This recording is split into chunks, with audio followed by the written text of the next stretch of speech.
Assalamualaikum warahmatullahi wabarakatuh. Apa kabar anak-anak? Semoga tetap dalam keadaan sehat dan tetap semangat ya. Hari ini kita akan mempelajari farmakologi.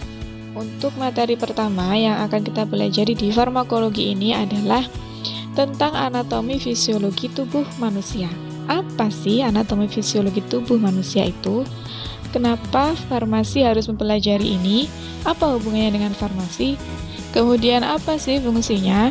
Nah, sebelum kita berlanjut ke pembahasan selanjutnya, marilah kita membaca doa terlebih dahulu. Semoga kegiatan pembelajaran daring pada hari ini bisa memberi manfaat dan berkah untuk kita semua. Berdoa, mulai. Selesai, terima kasih. Nah, anak-anak, pada tubuh makhluk hidup, unit struktural terkecil adalah sel. Kemudian nanti sel yang serupa akan saling bekerja sama membentuk suatu jaringan yang khusus. Kemudian beberapa jaringan yang saling bekerja sama nanti akan membentuk yang namanya suatu organ. Kemudian organ-organ itu akan saling bekerja sama membentuk yang namanya sistem organ. Nah, sistem organ pada tubuh manusia ini ada beberapa sistem. Yang pertama yaitu sistem rangka.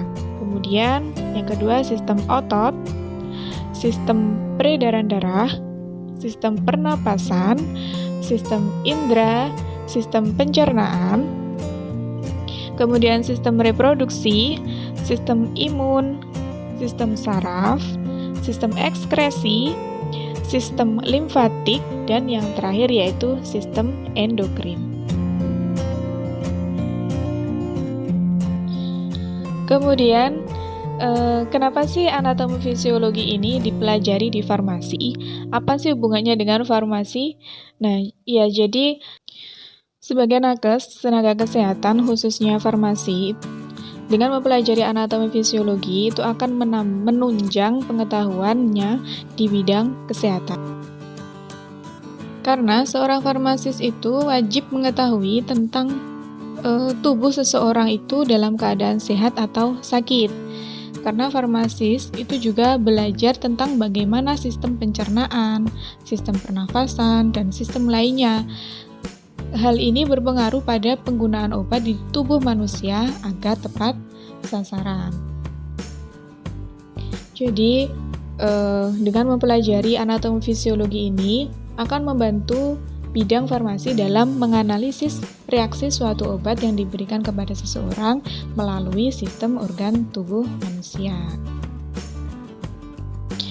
Nah, anak-anak, anatomi fisiologi itu berasal dari dua kata, yaitu anatomi dan fisiologi. Yang pertama adalah anatomi. Anatomi berasal dari bahasa Yunani yang artinya membuka suatu potongan. Contohnya, misalnya ingin mempelajari organ jantung beserta posisinya di dalam tubuh. Kemudian yang kedua yaitu fisiologi. Fisiologi juga berasal dari bahasa Yunani yang artinya ilmu yang mempelajari cara suatu organisme melakukan fungsi utamanya. Contohnya misalnya, seseorang ingin mempelajari fisiologi tentang bagaimana cara jantung memompa darah, atau ingin mempelajari fisiologi paru-paru melakukan respirasi. Nah, makanya anatomi fisiologi itu adalah dua hal yang berkaitan erat satu dengan yang lainnya, baik secara teoritis maupun secara praktis, sehingga muncul suatu konsep semua fungsi yang spesifik dibentuk dari struktur yang spesifik. Semua fungsi. Nah, fungsi di sini berarti fisiologinya, kemudian struktur di sini berarti anatominya, sehingga keduanya ini saling berkaitan erat satu sama lainnya, baik secara teoritis maupun secara praktis. Jadi, sehingga muncullah suatu konsep tersebut. Semua fungsi yang spesifik dibentuk dari struktur yang spesifik pula. Anak-anak, pada materi ini kalian nanti akan menjumpai istilah-istilah anatomi. Nah, jadi kalian harus mengetahui apa saja sih istilah-istilah tersebut, karena ini akan mempermudah kalian dalam mempelajari materi anatomi fisiologi ini. Berikut ini adalah sebagian dari istilah-istilah anatomi tersebut, yaitu yang pertama ada kaudal. Kaudal di sini artinya ke arah bawah. Contohnya, mulut lebih kaudal daripada hidung. Mulut lebih ke arah bawah daripada hidung. Kemudian ada proksimal, artinya ke arah pangkal. Contohnya, bahu lebih proksimal daripada siku. Jadi letak bahu ini lebih ke arah pangkal daripada siku. Kemudian lawan dari proksimal yaitu distal, dia menjauhi pangkal. Contohnya, mata kaki lebih distal daripada lutut. Letak mata kaki ini lebih menjauhi pangkal daripada lutut. Kemudian superficial. Superficial artinya permukaan. Misalnya, kulit lebih superficial daripada tulang. Letak kulit itu lebih di permukaan daripada tulang. Kemudian profunda yang artinya dalam. Contohnya, tulang lebih profunda daripada kulit. Kemudian ada dextra yang artinya kanan, sinistra artinya kiri, anterior depan, posterior belakang, inferior bawah, dan superior artinya atas. Nah, anak-anak, di bagian abdomen atau dinding perut itu bisa dibagi menjadi beberapa bagian atau dikenal dengan istilah kuadran. Nah, untuk menentukan kuadran ini bisa dilakukan dengan cara menarik garis tegak lurus secara vertikal dan horizontal sehingga didapatkan 4 kuadran sebagai berikut. Yang pertama yaitu kuadran kanan atas, kedua kuadran kanan bawah, ketiga kuadran kiri atas, dan keempat kuadran kiri bawah. Selanjutnya ada garis tengah atau midline area.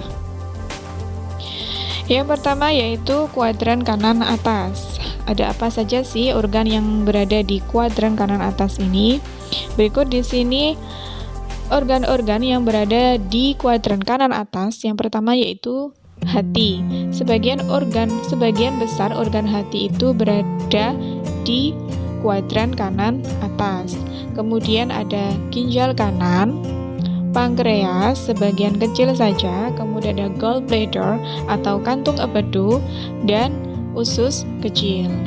Selanjutnya di kuadran kanan bawah.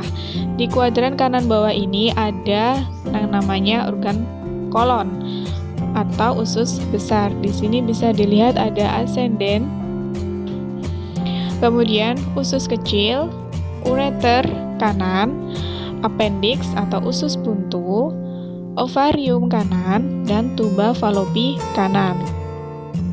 Lanjut, yang ketiga yaitu kuadran kiri atas. Nah, organ-organ yang berada di kuadran kiri atas ini yang pertama yaitu sebagian kecil dari hati, karena sebagian besar tadi sudah berada di kuadran kanan atas. Nah, ini sebagian kecilnya atau sisanya ini berada di kuadran kiri atas. Kemudian ada spleen atau limpa, kemudian ginjal kiri, lambung, kolon atau usus besar, kemudian pankreas sebagian besar, kemudian ada juga usus kecil.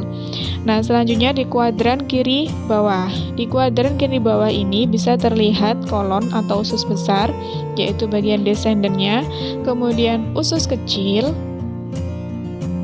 ureter kiri, ovarium kiri, dan tuba fallopi kiri. Selanjutnya di midline area, di situ ada bladder atau kandung kemih, kemudian uterus dan prostat.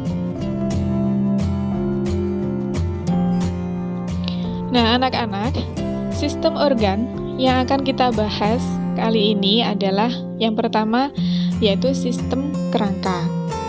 Sistem kerangka mempunyai beberapa fungsi. Yang pertama yaitu menahan seluruh bagian-bagian tubuh agar tidak rubuh.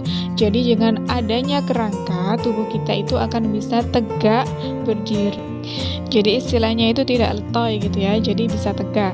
Kemudian yang kedua yaitu fungsi dari sistem kerangka melindungi alat tubuh yang halus seperti otak, jantung, paru-paru, dan organ-organ vital atau lunak lainnya. Kemudian fungsi yang ketiga yaitu sebagai tempat melekatnya otot-otot. Yang keempat, untuk pergerakan tubuh dengan perantaraan otot. Itulah kenapa sistem kerangka itu disebut sebagai alat gerak pasif, karena yang aktif itu adalah otot.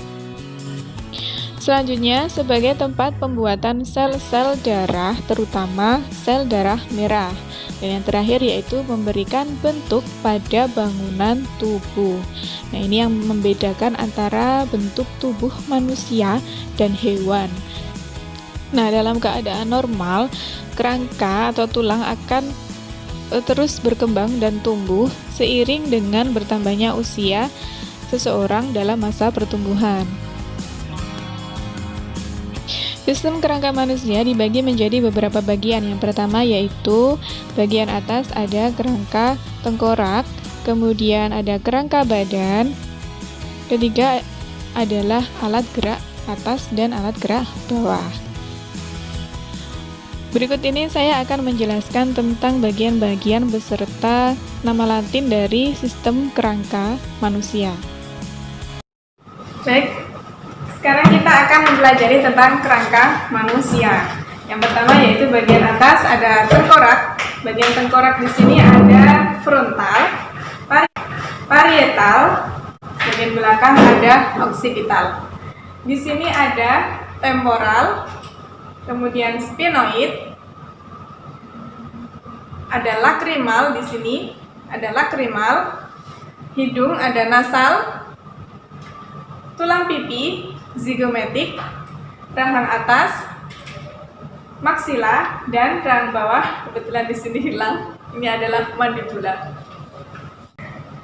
Lanjut di bagian belakang, di sini ada tulang vertebrae dibagi menjadi beberapa bagian. Yang pertama yaitu bagian leher atau serviks. Ada 7 tulang serviks, 1, 2, 3, 4, 5, 6, 7. Kemudian 12 tulang toraks. Selanjutnya ada 5 tulang lumbar, 5 tulang sakrum, dan 4 bagian tulang ekor yaitu tulang koksiks. Bagian depan ini adalah tulang dada. Ini sternum dibagi menjadi 3, manubrium, korpus, dan tajuk gedang atau sigmoid.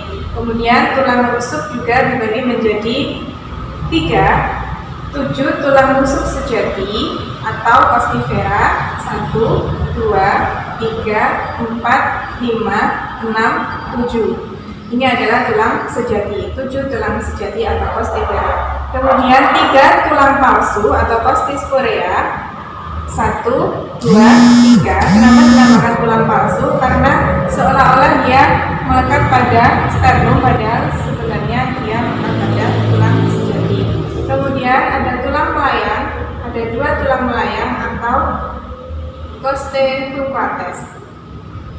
Di bagian pinggul, kemudian ini ilium, tulang kemaluan atau pubis, dan tulang duduk ischium. Nah, ini namanya scapula.